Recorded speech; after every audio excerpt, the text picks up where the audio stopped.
Welcome back to the 1090 podcast. Life's 10% what happens to you and 90% how you respond to it. I'm here with Matt Fielding, and it's going to be a different episode, but it's definitely going to be brutal. Matt's been diagnosed with what type of cancer, Matt?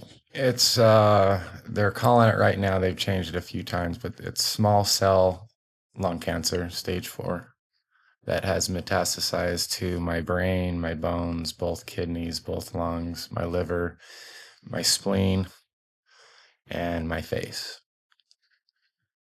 As of a year ago, July 3rd of last year, 2024, is when they diagnosed me with this. How much longer you have left to live, you think? When they diagnosed me, they handed me a prescription to hospice, and just said, have a nice day. We sent for a second opinion up to some prominent cancer facilities up north here in Utah, and they saved me the trip. They just called me up and said, we prescribed the same thing. So with hospice, that's usually less than 6 months. And then our third opinion was here at IHC that agreed, felt like we could throw some stuff at it and prolong it a little bit.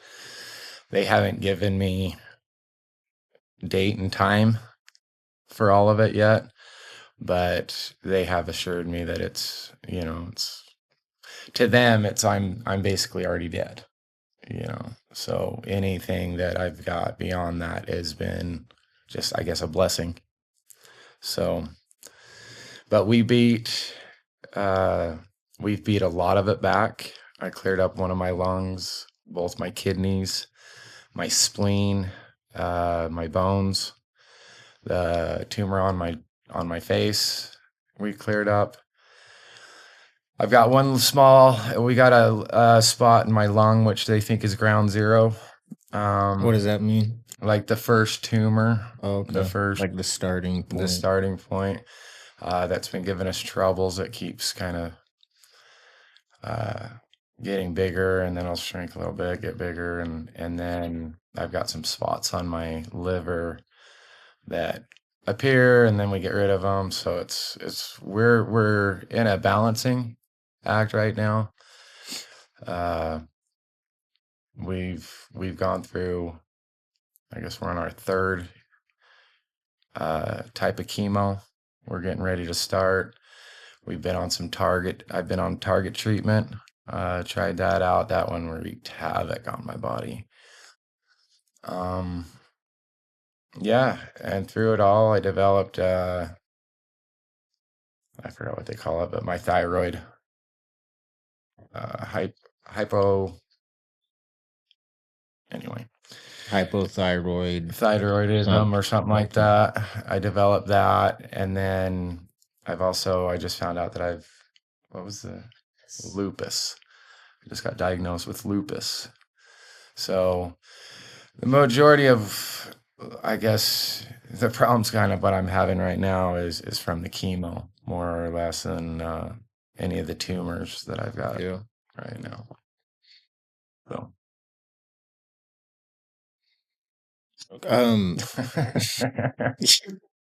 Yep, that's what we kind of said at the same thing when they told us what was going on. It was I've always said it's been a big pill to swallow, and just even rattling off the amount of tumors and my stage 4.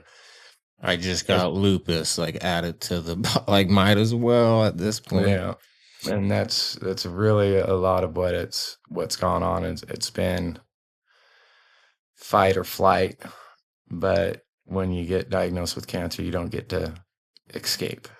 You don't get to avoid for a minute. You can't just stop and forget or go and put your head in the sand. We don't get that privilege. Can you take me back to the day you found out, and maybe the cycle of the stages of grief that may have started, like anger, denial, shock, bargaining, all of it? Um, we first heard cancer like 10 days before I call it the death sentence. And are you a healthy guy? Like, what's your health status up to this point? I'm for the most part healthy. Yeah, You just know, it's typical health problems along the way, but you're a healthy guy. yeah, you know, I was working construction and very physically active and everything else, you know, and I probably ate too much fast food and everything else, just like the next guy. But for the most part, you know, healthy. But leading up to it, like the year before, I was noticing like I wasn't bouncing back when I'd come back from work. You know, I'd go to work, I'd come home, I'd rest, I'd eat and everything, but I wasn't regaining my strength. And I was getting tired really quick and kind of going through the symptoms. We don't know if it's the lupus that I was primarily feeling or the cancer that was riddled at the time was riddled through my body. At that time, with that much cancer, it's stealing all your nutrients. Um, it got to before I even got diagnosed, I was to the point to where I wasn't able to eat solid foods anymore. The only thing I was really craving was fruit, you know, for the most part, which is a sign of my kidneys and liver shutting down. And, you know, reading back, because we started journaling right at that same time, reading back the first month, 2 months, I was like, you know, yeah, my liver was shut down. Yeah, my kidneys were shut down.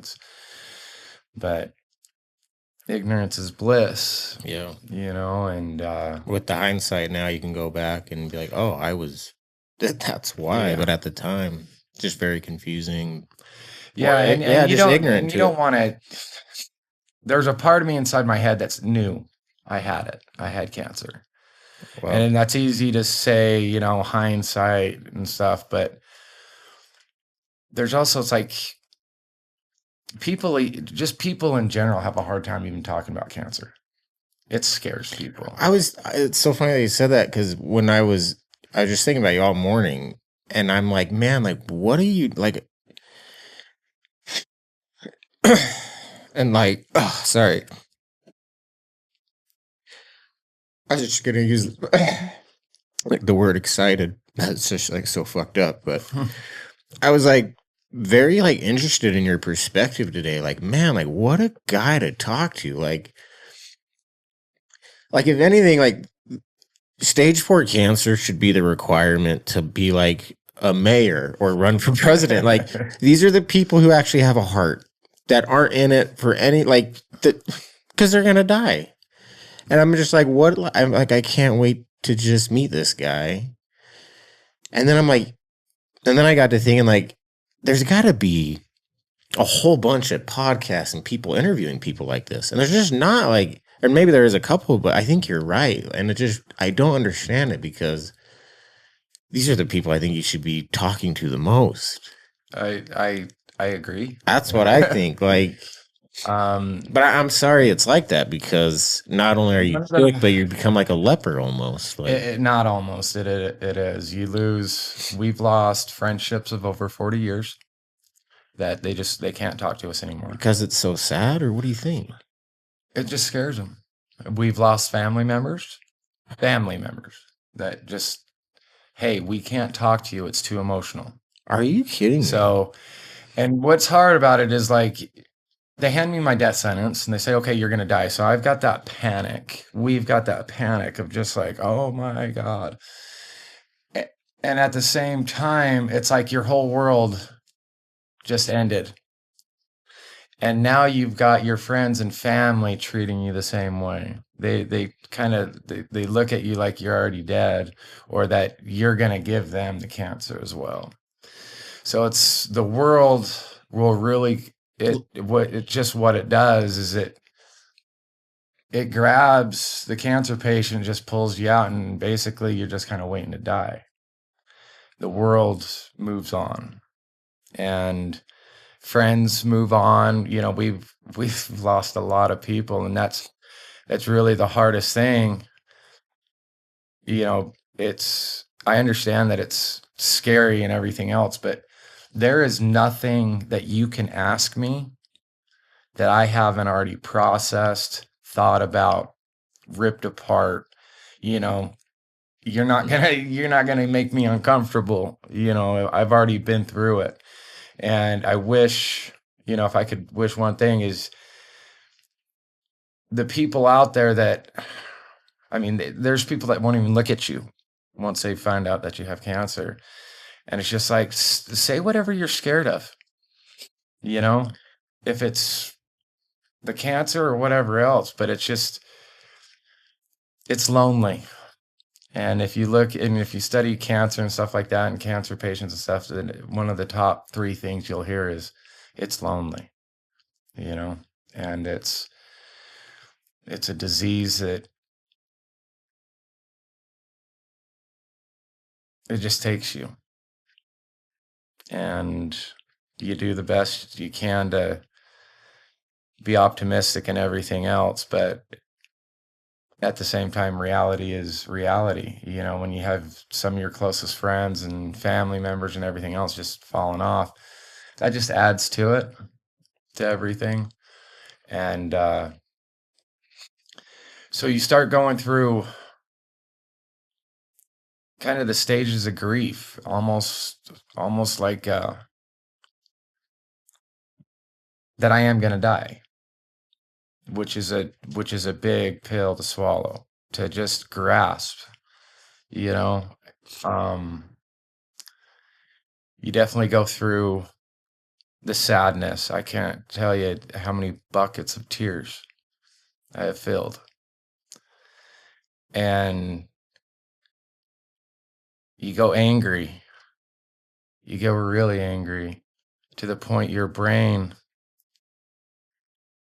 it's like stuck in a tornado, and your heartbeat just starts pounding out of your chest, and you're scared and you're lonely. And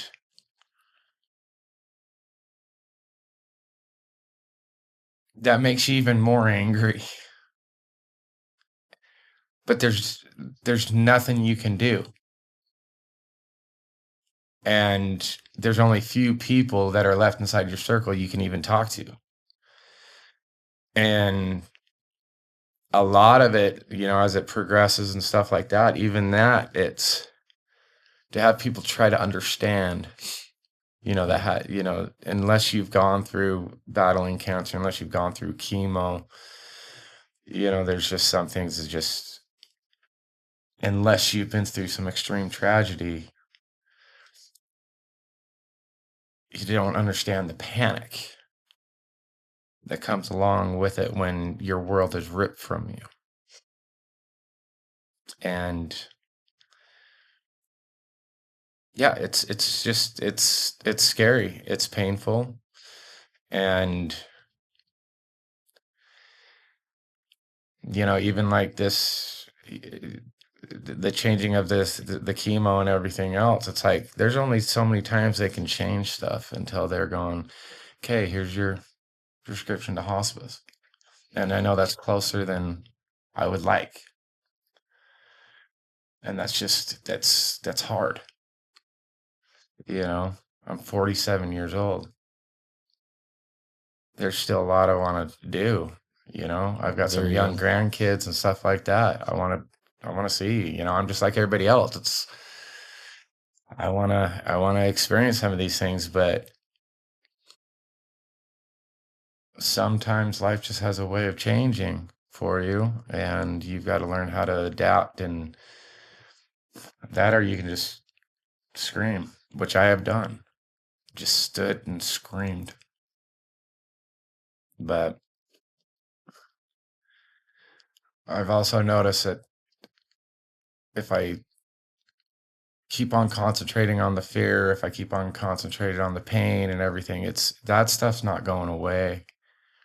And it just takes for what quality of life I've still got. And it's kind of easy to sit here and be like, and say these things, but my caretaker, my wife, my people closest to me that deal with me, at 2 o'clock in the morning, man, it's honest. There's good days and there's bad days. And it starts from the very first. There's some days I just mentally I can't handle it. I mean, even just down to a telephone ringing or dog barking or whatever. It's the straw that broke the camel's back. And so there's stages to accept.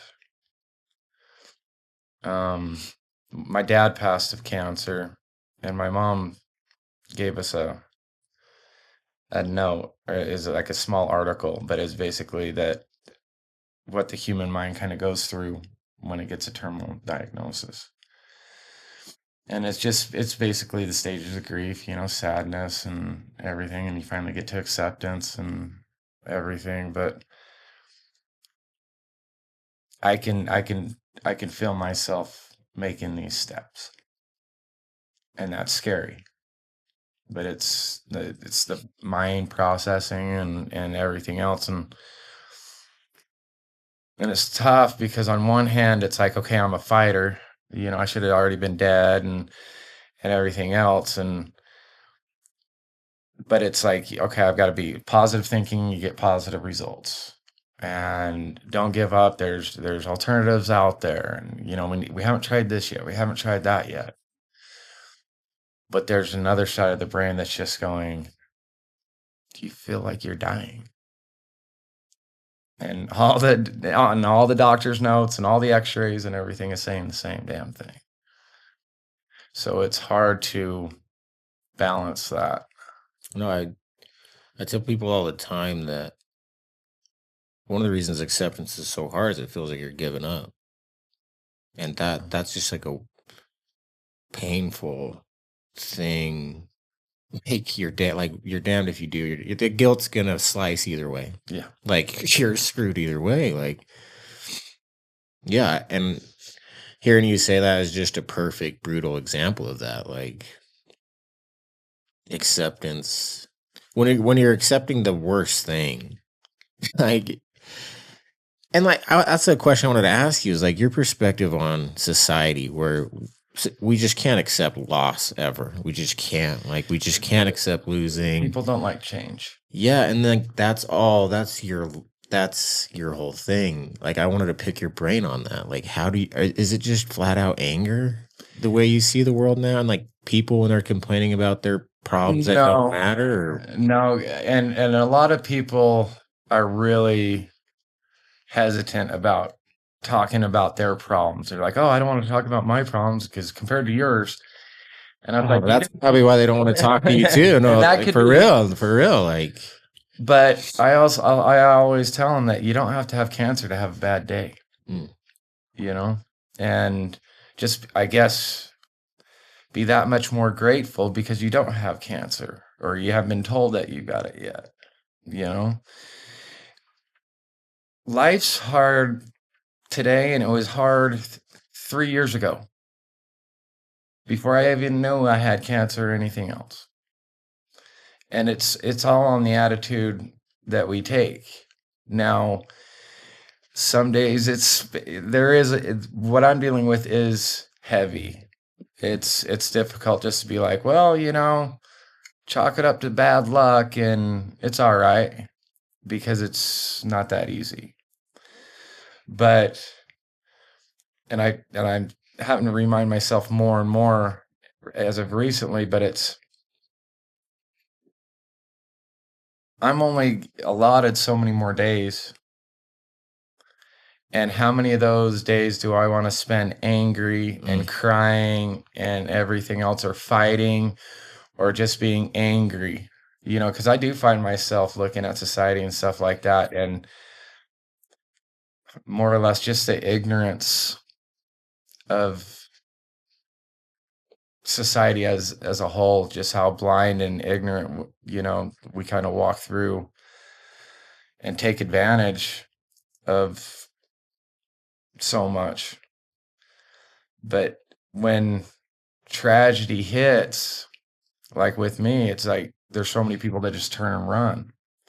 So until tragedy hits them, then everybody expects, oh, you got to pay attention to me, and oh, it's so bad, and everybody. That's just how society is. We don't like change. So when change happens, it's easier just to throw it underneath the rug.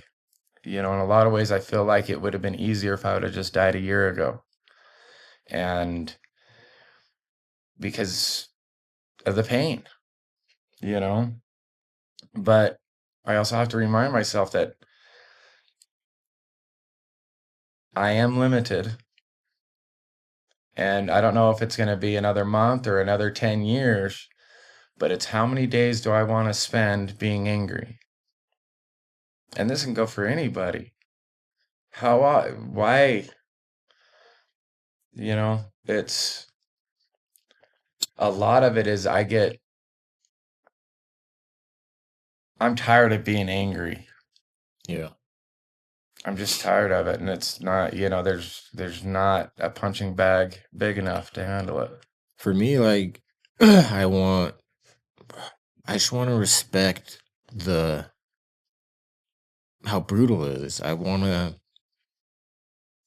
to sugarcoat, like, it's sad, it's terrible, it's happened to you. So it's terrible it happened to my family. And so I think part of the reason why because I'm with you, man. Like, this is the ultimate battle is, do I lay in bed and just be mad and ruin today? But then, like, if I go have a good day, I feel like I'm disrespecting the brutal reality of it. And it's like, when, I interviewed this couple, their kid had cancer, their kid was going to die of cancer.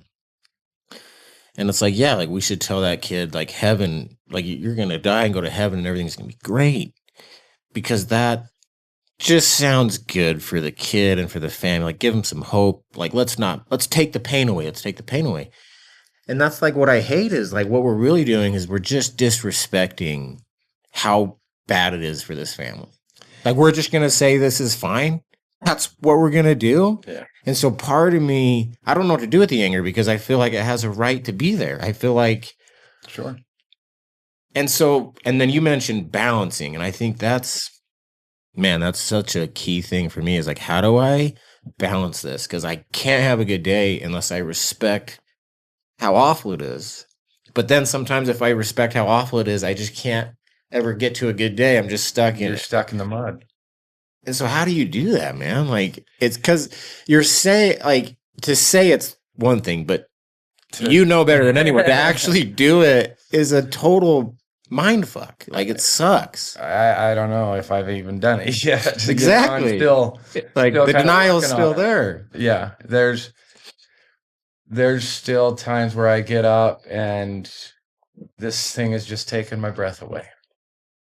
I've said that since the very first day. Is like, it's just taking my breath away. It's a huge pill to swallow. And there's still times where I wake up in the middle of the night, I'm sitting on the end of the bed, and it's just like, I can't believe my diagnosis.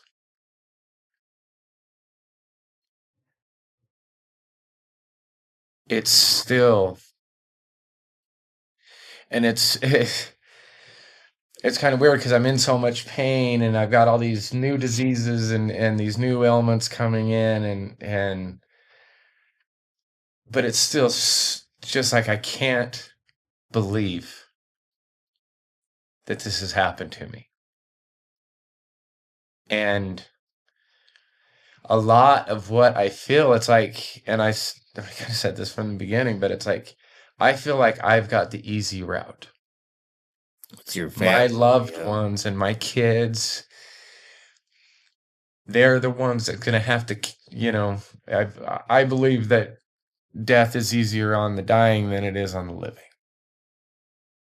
And I look at my kids, I look at my wife, I look at my grandkids and stuff, and that's what breaks my heart. Man, I've already gone through so much shit in my life. It's like, bring it on. I'll walk this last bit or whatever else, but what hurts me is when I see the tears in my mom's eyes and my brothers and my wife, and I hear the sobs because I feel responsible for that. And as a man and as a father and as a husband and stuff, we are to protect. And when you can't protect your family from something, it hits you. It hit me that there's going to be a pain that's created that's going to be life altering, and there's not a damn thing I can do about it other than try and get a little bit more time. A little bit more time. You know, at first it was like I felt like I was going to be dead in 2 weeks. That's how sick I was when I first got diagnosed. I was like, I don't know that I'm ever going to make it to treatment, let alone a third opinion. So at that time, it was like, you know, I was praying just to get any amount of time left. So to be coming up on my year date, you know, I feel like that's just, it's a miracle. It's time to celebrate and everything else. But it's at the same time, it's like I saw those scans last week and I had those conversations with my doctor and I know what I'm feeling and everything. So it's just like, it's that balancing. But I can, I don't want to die, but I accept it. But my problem is the pain that it's going to leave behind, you know? And but that's just the burden that we all bear. I mean, we're all gonna die. We've all got a time stamped on us. And I don't know when mine is yet, but I know I don't feel good, you know? It's like compared to like what feeling good is and what I'm feeling, it's like I'm a long ways away from like going out and running a half marathon or Yeah. anything like that. You know, but I'm still here, which defied two different cancer units, to even the third one, you know, even the one I'm at now is raising their eyebrow, just going, you know, my doctor's like, keep doing whatever you're doing. You know, we, we started in on handful of alternative medicines and stuff from the very first day. I mean, we started doing that before any doctors would even start taking a look at me. And I believe that's what's kind of given me as much time as I've been able to steal back, because that's how it feels, is like I'm stealing time. What do you do with your day? Like, what do you feel? I mean, you have limited time, and that's why I'm so appreciative of you for being on my podcast today because it's very limited. And so, how are you feeling that time? Like, what's most important to you? Um, as of lately, these last few weeks, it's been mostly just trying to pain management. I've had my half my face go numb, had 3 blood clots show up in my right arm, and so like the pain scale was through the roof. And I called my doctor, you know, to get some pain management and stuff like that, and come to find out there's been a shortage. You can't get pain medicine here in southern Utah right now.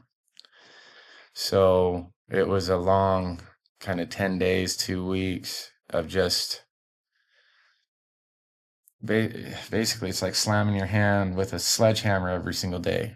Just get up and you know, slam your hand. After about 10 to 14 days, it starts doing something to your mind, being in that much pain. You know, talk about just wanting to give up. So, particularly, that's a lot of just getting throughout the day was been that, just to get through the day. Um, Yesterday and today, I feel like there's been a kind of a shift, and that's how sensitive this stuff is. It's by the hour things kind of change. Well, And yesterday and today, it feels like I feel a little bit better. The pain has subsided a little bit, but I also want to, tread lightly because it's, some new disease or some new blood clot or something is going to hit me. So Oh. I'm physically not able to do a lot. I do journaling, and What keeps you going, man? Like you're gonna die. It's so painful to keep going for every day. You it's talked my about family. your family. That's it. It's my wife. It's my kids. What's the communication like been with them? Have you talked about, man, I just have so many questions right here that I'm just gonna shotgun them at you, but like, do you guys talk about how you're gonna communicate with each other after you die? Do you talk about beliefs after you die? Do you talk about, is Brittany gonna find love again one day after you die? Have you had those kinds of conversations at all? We haven't gotten that far into it.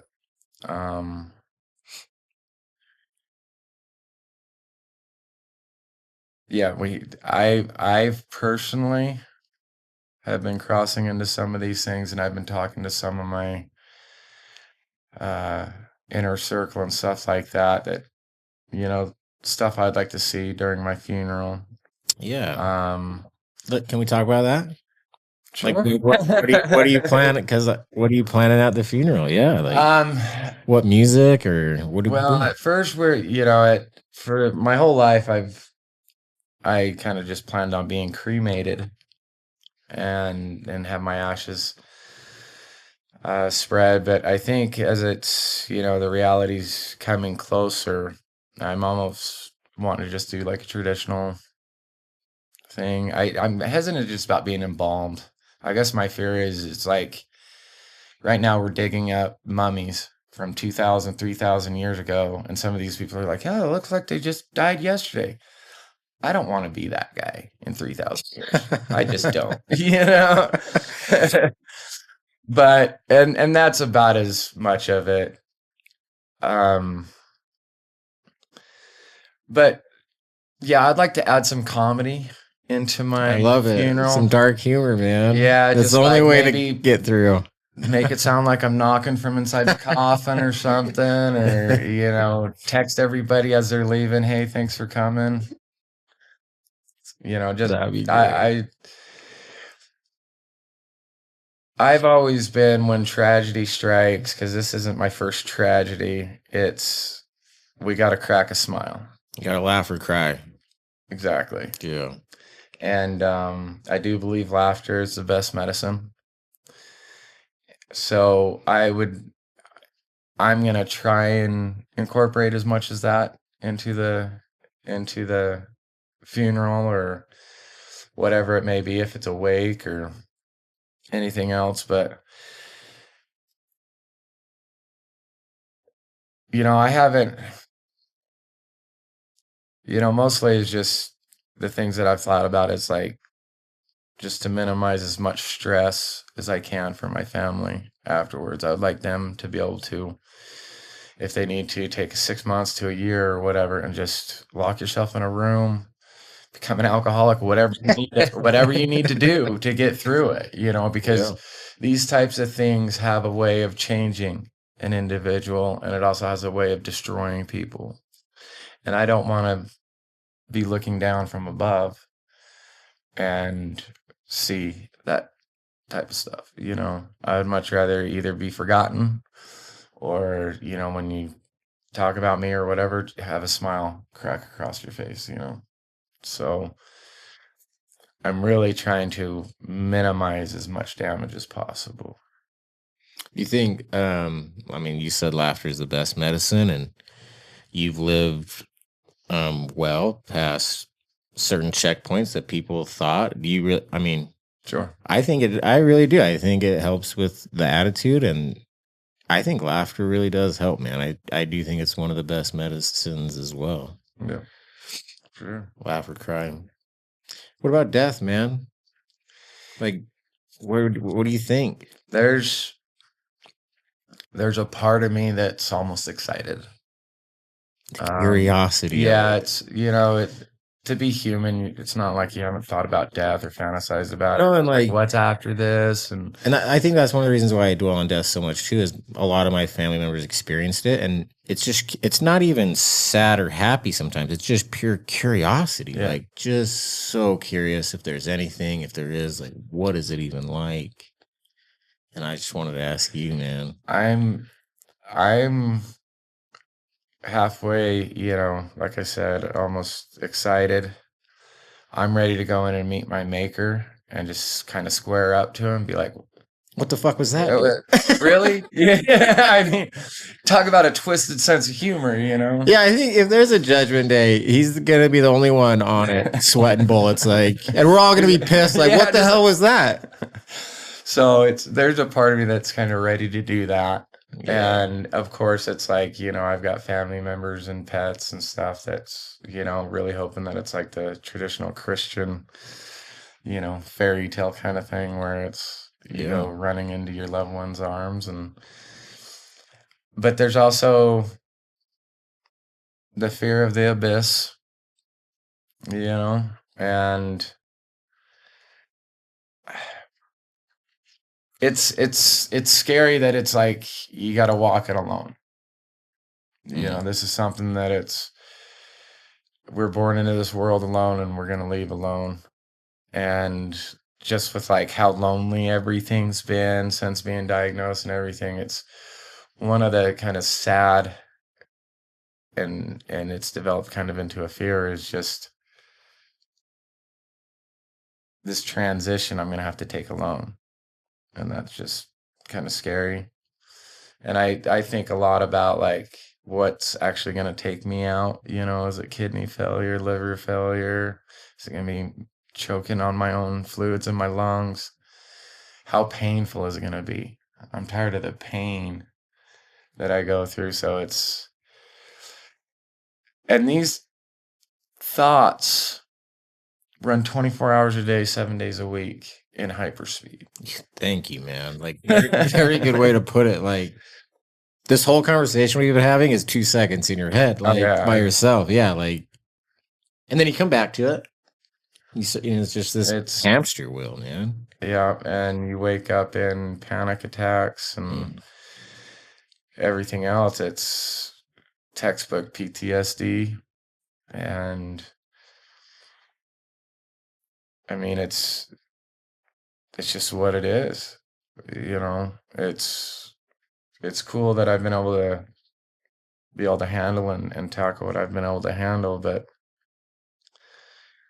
there's still a lot of fear and a lot of challenges that I still am going to be facing in the coming months, weeks, year, 2 years, 5 years. In a lot of ways, I'm like everybody else. I don't know when my time is up, but at the same time, it's like somebody as sick as me, when you go into the hospital, we often don't come out the same doors we come in.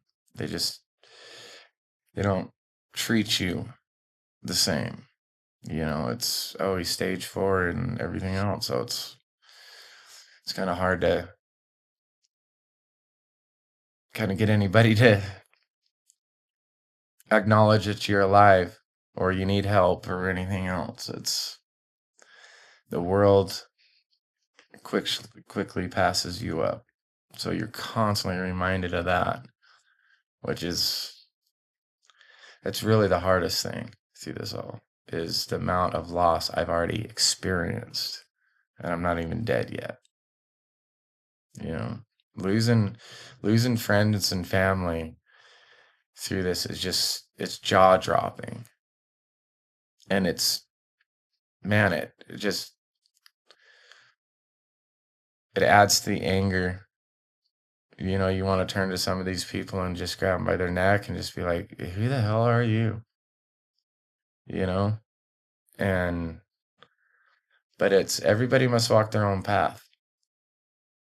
And I I physically can't beat up anybody anymore. So I can't think like that anymore. And that's where my anger goes. It's just like I just want to grab something and break it, but I'm just gonna break myself, you know. So That just makes you more mad, probably. yeah. And My manhood has deteriorated and everything, and that's really hard on the psyche. But gotta count the small victories, you know. But yeah. I think we're all gonna die with regret. Like everyone's just gonna have regret. That's part of life. I think we can control a little bit what regrets we have, but we're all gonna have them. You're getting to the end here, like, and it's a little more known to you with your illness. What regrets do you think you're gonna have, or if you could go back to your younger self before the cancer type of question? I've made mistakes, you know, but I guess the only regret I have is I quit piano lessons as a Wow. kid. How young? I was 12 or 13. That's I young, man. quit. So you've thought about this. Yeah. Wow. And it's my actions and stuff, you know, like I said, I've made mistakes and have hurt people and people have hurt me and but I am a product of my choices. And I like who I am. For the good, the bad, and the ugly. And for me to regret a certain thing, it's kind of like the butterfly effect. It's really easy to be like, well, if this one thing would have changed when I was a kid, I would have been so much better and more successful. And it all comes back down. You blame mom and dad anyway. But it's regret's kind of like the anger. It's the cancer of the anger. Regret will never serve you. It'll never change anything except your inner soul. It'll affect you personally, but you know, like I said, I'm okay with who I am. And in a lot of ways, like this cancer diagnosis, you know, it's not like I wanted or anything else, but in a lot of ways, it's given me more than it's going to ever take away from me.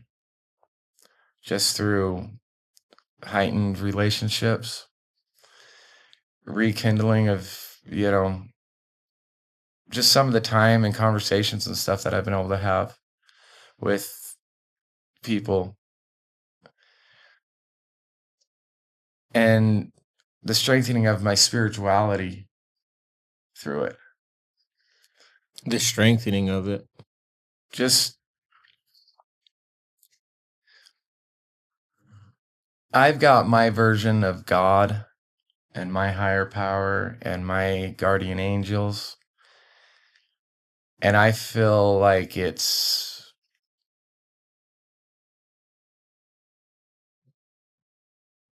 been proven to me that I am on the right track, that I do have guardian angels. I do have, these higher deities surrounding me. And that alone brings a sense of comfort and security, even though I'm going to be passing. It's just, you hear in church and stuff like that, I've got a testament and stuff. And that's basically what I'm saying is my higher power has come down and reassured me,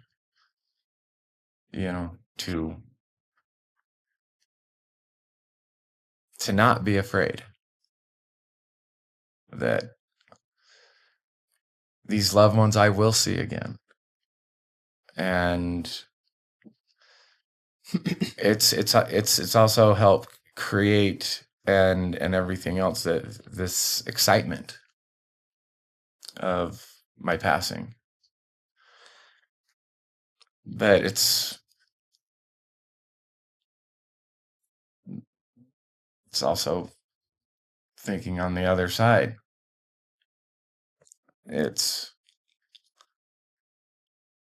I don't want to fantasize and be too ready to die, because I'm not. It's just, there's no other way. It's on the brain. It's been on the brain for a year now. And yeah, I've looked at it in every different direction. And I have to find some sort of peace with it. If not, I'm going to go mad. And there's only so much medication I can take to ease the brain, you know? And so I have to find that comfort and that, just to try to stay somewhat human.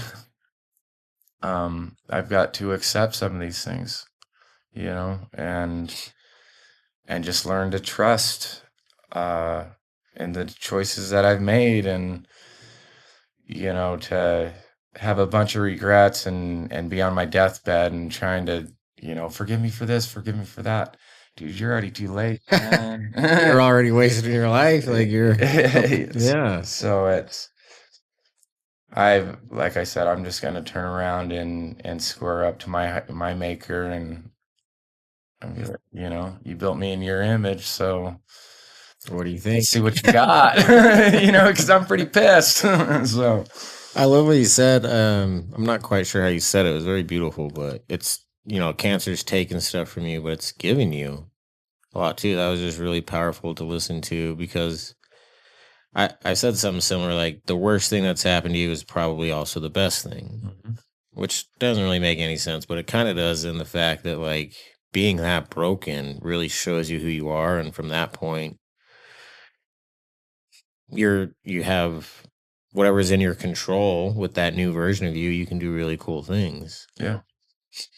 But yeah, I get, and I think that's what we mean by that, is the best thing about us that we love about ourselves came from the worst thing.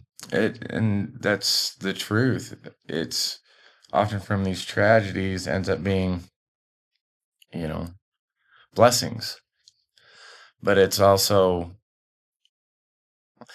you have to deal with the process, because it can also be the flip side of it. Is like, that's when my life went to hell, was when so and so passed, or I got diagnosed, or whatever else. And then just, you play the blame game, and you become an addict or whatever else, and it's just easier to blame. It'd be really easy for me just to be angry for the remainder of my life and blame it all on cancer, and nobody would think anything different. I wouldn't. Yeah. But like I said, I'm tired of being angry. I was angry at work before, this diagnosis and everything else. I was angry every day, just getting through the grind and dealing with this and dealing with that. And after being diagnosed, I just sat down, and it's just like, if I can figure out one thing, it's just, I'm tired of being angry. I don't want to be angry anymore. And even if it's just for a minute, and Satan has done everything he can to test me, to give up, to be angry, to commit suicide, whatever it may be. I've been pushed to the ultimate brink. And I'm just, with a big sigh of relief, I don't want to feel that anymore. The devil's not going to take this soul. I'm not signing another contract, and everybody has a story, and everybody can make it shit, or everybody can play a hero. This is just part of my story. It's not going to define who I am, but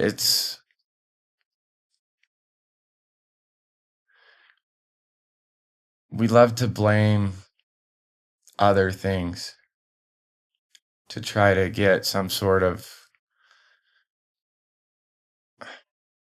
peace with inside our own mind. If that's, blaming the cancer or blaming the ex-wife or blaming, the drunk driver, whatever it may be, it's really easy just to blame them and then have your life go to shit. And that's what I would regret going into the pearly gates for my judgment. I have to own all of me, the good, the bad, and the ugly. Just for my own peace of mind, I have to accept that with inside myself. The last thing I want is regrets. And I've really thought a lot about it. I come from a very religious family, and as soon as I got diagnosed, they're like, "Oh, you need to go and save your soul," and everything. And it's like, my soul is okay, but life just still gives me daily challenges to overcome my own weaknesses, and it's no different than anybody else's. So you're able to have gratitude still? Yeah. Because that's hard for me sometimes. I can't imagine what it's like for you to to be grateful for anything. It's not that it comes easy. I was quitting alcohol years ago, and my sponsor, I called him up one day, and just right off the get-go, he's like, "Name 5 things you're grateful for." Alcohol. And he caught yeah, right. And he caught me off guard, and I had to stop and think about it. And you start naming off 5 things and stuff. But he's like, "I bet if I said name 5 things that angers you or driving you nuts, we could spit that out in a single breath." So that tells us how much our minds are thinking about garbage, or how much it's actually looking around for what's a blessing. And since that day, it's like I've been ready for that phone call again. So I get up in the morning, I start looking for the little things that I'm grateful for. And that's kind of just been turned into a habit. Now, it's easier said than done, and many days I fail. But we have more to be grateful for at any given point than we have the right to. I mean, anger is a healthy human emotion. We should feel it. Depression, guilt, all of it. But to live in it. Yeah, shouldn't be in the driver's seat for too long. Yeah. And any one of the emotions. Yeah. I mean, happiness, you declare that, but it's like, you've got to have a balancing, and I believe that's a lot of that's life.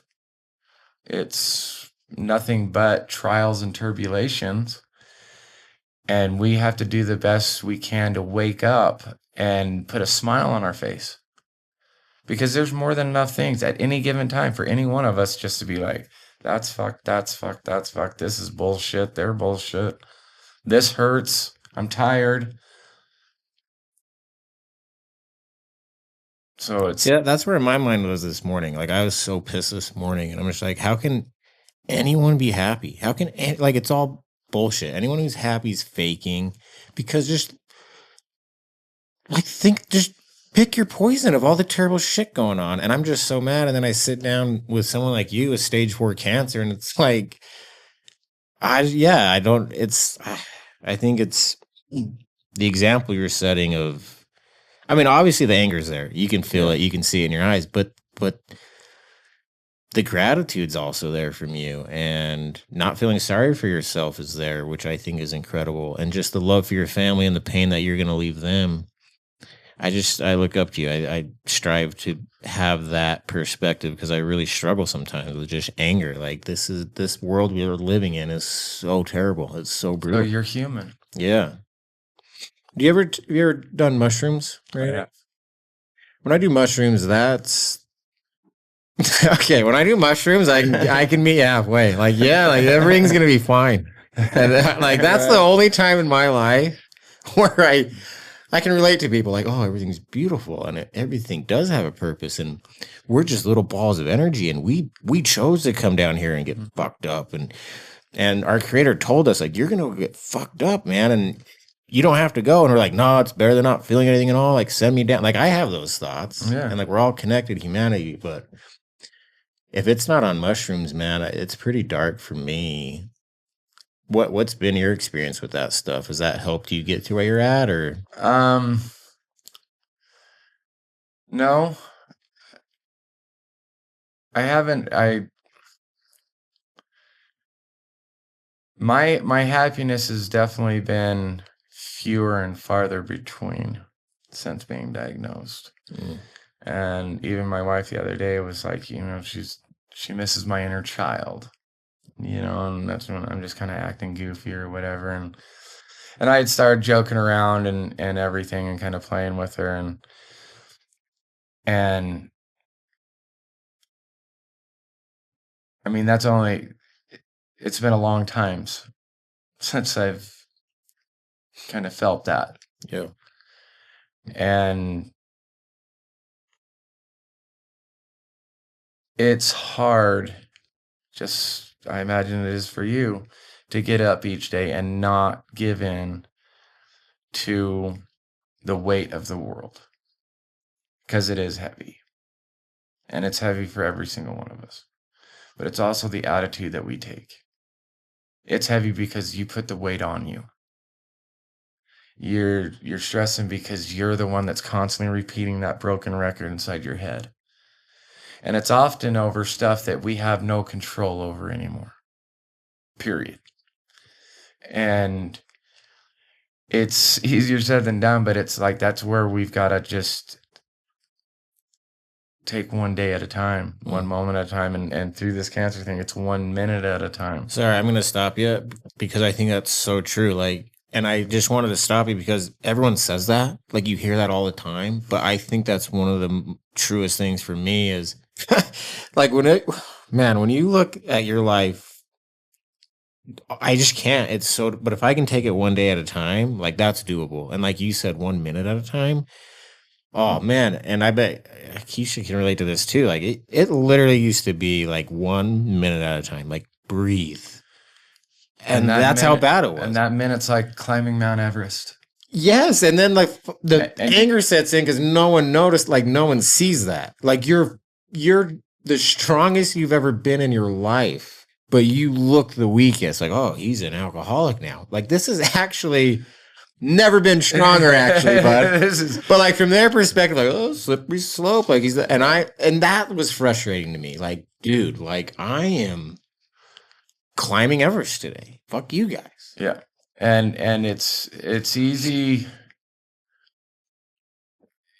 For the one thing which I've realized through this is like the majority of people, like when you think they're casting judgment, majority of people don't give two shits about you. That's just you. That's your own thoughts. It's you casting judgment on yourself. I know. It's the 100. Like no one thinks that, but you actually.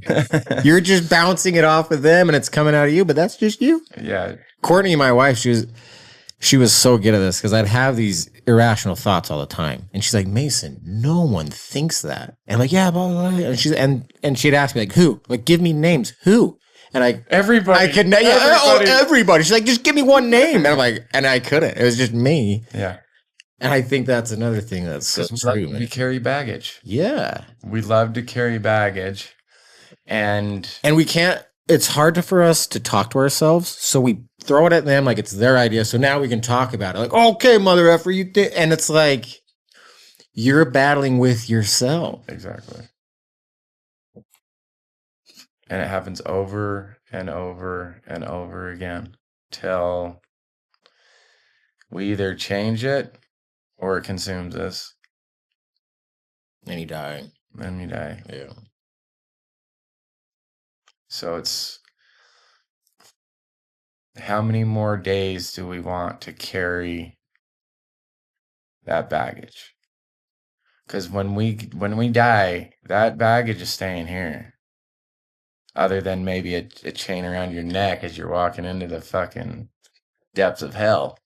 But we create our own misery, and we do it better than anybody else can. We're more judgmental of ourselves than we are of anybody else. And we're 10 times harsher than anybody could ever be upon us. And it's taken a cancer diagnosis in 47 years for me to just really kind of grasp that as stop doing it then. Stop waking up and repacking the bullshit and wrapping it around your head. Why? And it's easy for us to, it's to just to say, oh, just forget about it and stuff. And that's an irresponsible thing to tell somebody. You just forget about it. It's not a big deal. It's easy. Just don't forget about it. Just be happy. Like, I actually can't even control my own thoughts, buddy. Like, it pops in on its own, actually. I know. But okay. But it's even like right now, it's when I get up in the morning, I have to almost yell at myself to find something to be grateful for. And I have to re-practice. And I'm probably only able to do it 1 out of every 50 days. I'm able to get up and be in a halfway good mood, But it's my goal is just, I don't want to feel the negative bullshit of this world anymore. You don't have time for that anymore. No. Yeah. If you were 100% healthy tomorrow, what would you do? Take my wife and hit the road. Just go. Live off the land, live off the, if I need a couple bucks, I'll go figure it out. Probably get out of this country. This country creates a lot of this cancer, and a lot of the pressure for certain lifestyles and stuff. But yeah, if I was told I'm cancer free and I'm healthy, probably go up into the mountains somewhere. Let's go for a hike, and let's just get out of here. Let's get away from the city. You wouldn't try to be a CEO or no. I thought for sure you would try to be a billionaire or something. No, more money, more problems. Yeah. Anything else you want to talk about or say before we get to your top 3 favorite movies? No, I think I've thrown up.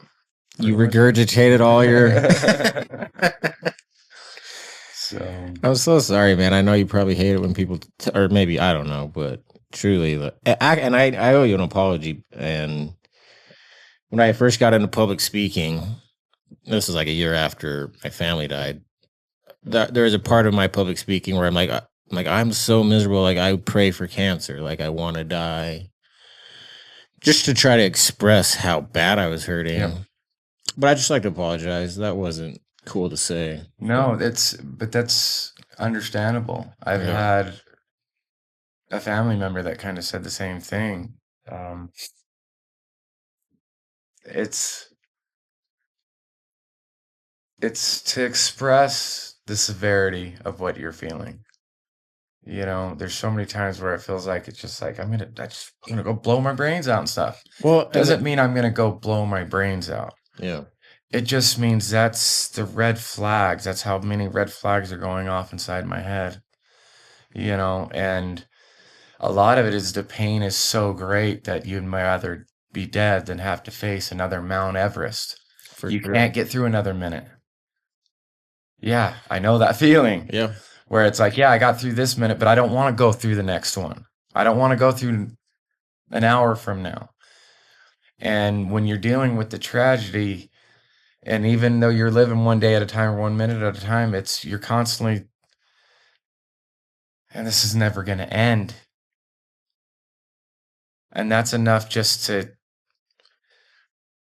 and I've said it recently, it just makes me want to go blow my brains out. It's like, what am I getting up for? What am I living for?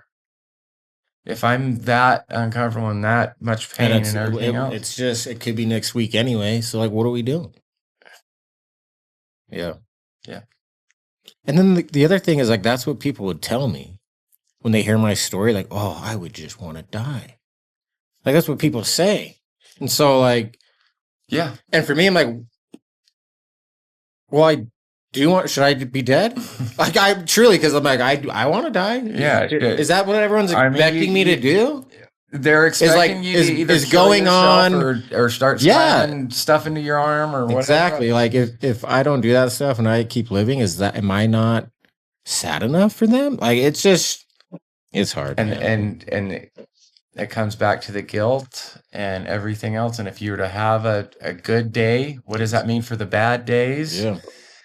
And then you're in the vicious cycle, and it's a never-ending toilet bowl. And knowing you're in the cycle doesn't help. It's not like knowledge of it helps. It's just like you're in it now. Yeah. And like, oh, I'm shifting. Like I can. Yeah, it sucks, man. Sucks. I kind of when I freak out and stuff like that, and I'll start Googling some symptoms or whatever else, and it's just, it's pretty much textbook. I'm feeling exactly what I'm supposed to. And that's just a kick to the nuts. Yeah. I wish there was a pill. I wish there was a moment, some way that I could just pause and avoid this in my brain. Right, I wish that I could just like, okay, go get drunk or go do some drugs or something like that. And just for a section of time, not feel the fear, not fear the cancer diagnosis, the constant repeating of the doctor saying you're terminal. I have said it several times, I pray for something normal, but that doesn't exist. Just like after your tragedy, that normal will never be again. Yeah. And just grasping that to begin to start to understand it and deal with it takes so much time, effort, and ability just to accept the tragedy.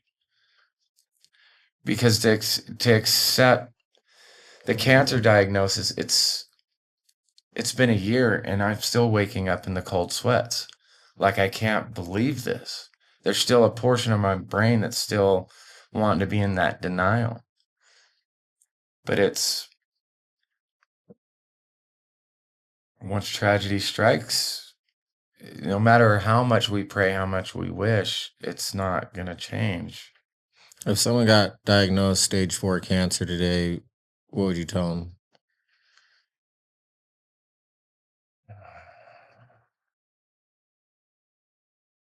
Breathe.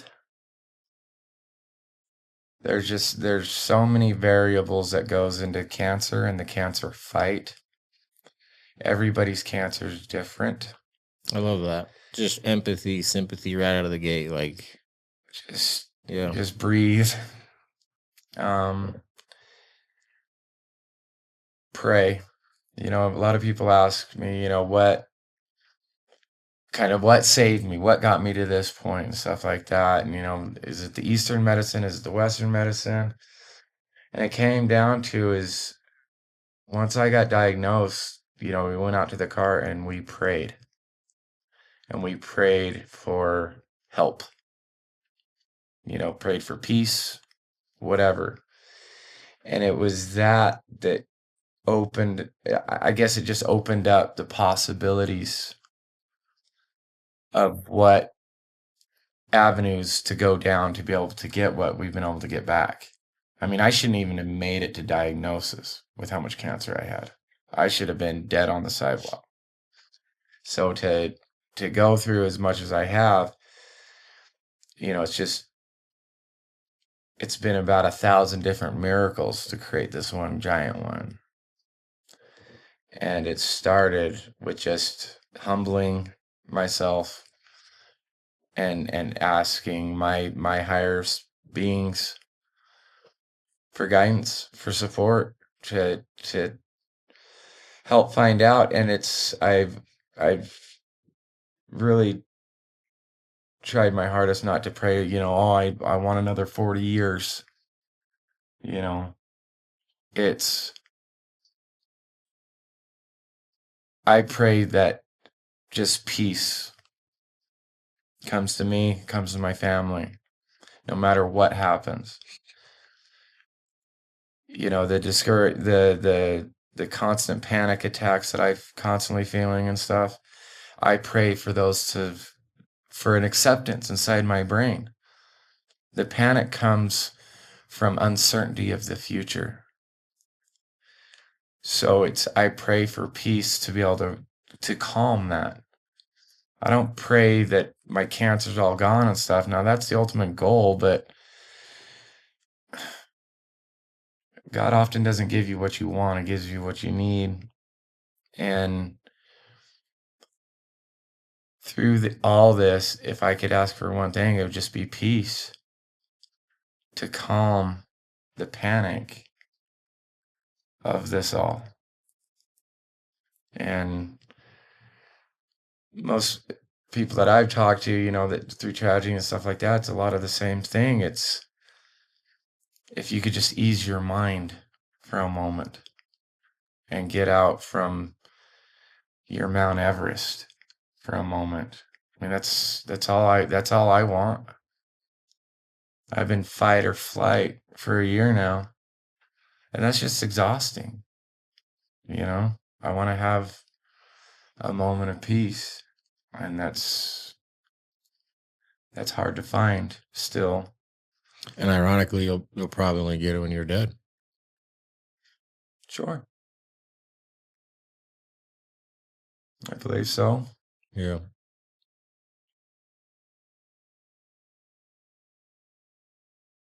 Brittany, what anything we should ask him, or anything you want to say? She's so scared of her. Brittany's been here the whole time, sitting right next to him, just crying and being so supportive. I just want to make sure.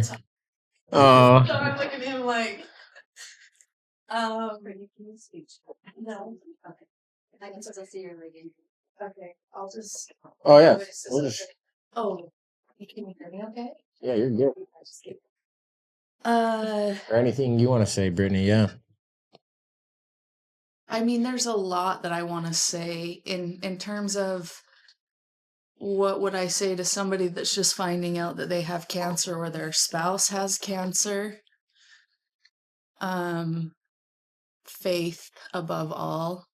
Faith over fear. I know that sounds cliche, but you really only have two choices, and you can't exist in both. When you're in fear, you are not in faith. When you are in faith, you are not in fear.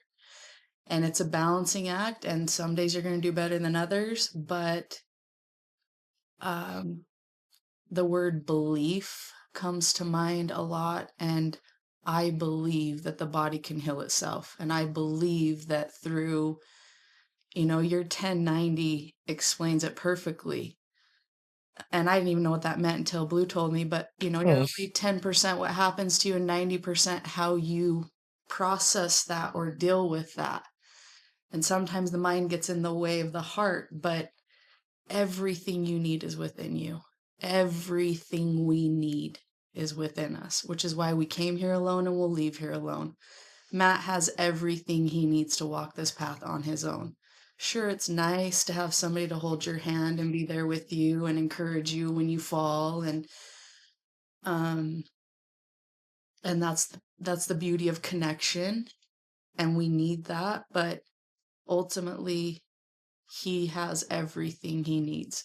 Whoever gets cancer, whether it's stage 1 or stage 4, statistics are just what they want us to see and believe. But we have the power within us to do we did agree to come here, I believe. We did say, give me all the shit you can throw at me. Are you on and mushrooms let's right see now? what I can do. Are you on? Did you take some mushrooms before you came in here? No, I've been trying to encourage Matt too, though, so I'm glad you brought that up. I'm like, let's just do some mushrooms. Yeah, the 3 M's for grief: Metallica, marijuana, mushrooms. That's the secret. We do the Metallica and the marijuana for sure, but the mushrooms are kind of scary in this state. But yeah, it's just you can get caught up in the fear really easily. There's enough out there to convince you that you're going to die, especially with the stage 4 diagnosis. But there's so much other out there too. There's so much magic that we just have to tap into it. Yeah. And who surrounds you matters a lot. The people that fell off needed to fall off. The people that have stayed needed to stay. And yeah, he's magnificent in all his glory and all he is. And even now, I just see this strong, magnificent man that can do anything. And I think spirit is responsible for that. Yeah. So Thank you. That was beautiful. Okay, movie time? Or do you want anything else? Anything else before? We feel good about that? Sorry, I can. Yeah, you good? Yeah. It's kind of weird. it's got like a mind of its own now. There you go. Okay, top 3 favorite movies. Now, this is Desert Island style. So, like, you only have 3 movies. That's it. Now, if you pick a movie like Star Wars, you get all the movies. So, like, if it's a trilogy, you get all of them. Okay. Just thought you might like to know the rules of the game. Well, I'm a Gen Xer, so I have to say Star Wars. Oh, wow. I see. It was foreshadowing. One of my most influential movies that I enjoy is Into the Wild. I'm not sure who exactly plays in it, but it's a true story. A guy just kind of gave up on society, graduated college, ended up cutting up his driver's license, burning his cash, and his dream was to go live in Alaska, just live off the grid. And it explains his journey. He kept a detailed diary of his journey, and he ended up in Alaska, and during the spring thaw, he got trapped. He wasn't able to exit the region that he was in, but he ended up passing away. He ate some bad berries or something like that and ended up dying. But one of his last passages inside there, and I've always had a sensation to leave society and just to give up on it all and stuff. But one of the last entries into his diary was, life's not worth living unless it's shared. And that just really hit home with me. And, there's so much that, I wanted to just escape and stuff like that. But, I love that so much. Yeah. I mean, I've been a big believer in that with a podcast, obviously. Like, until you share it, that's the best part of living, man. Relationships and sharing it with someone. Yeah. And so we got Star Wars Into the Wild. Last movie. Let's get a horror film in there. Ooh. When Darkness Falls. Oh, yeah. Okay, yeah. About the Tooth Fairy. I like the ones that make you scared of the dark. That one, I was younger when that one came out, and so I was very scared when it first came out, yeah. Lights go off, you're going to bed, you're like, ah! Yeah, I enjoy having a little bit of fear, especially like when you're going out camping or something like that. It's always nice to have a little extra heartbeat. Get some goosebumps going. Well, thank you so much for coming on, man. Well, thank you for inviting me. So sorry for what you guys are dealing with. And remember, life's 10% what happens to you and 90% how you respond to it.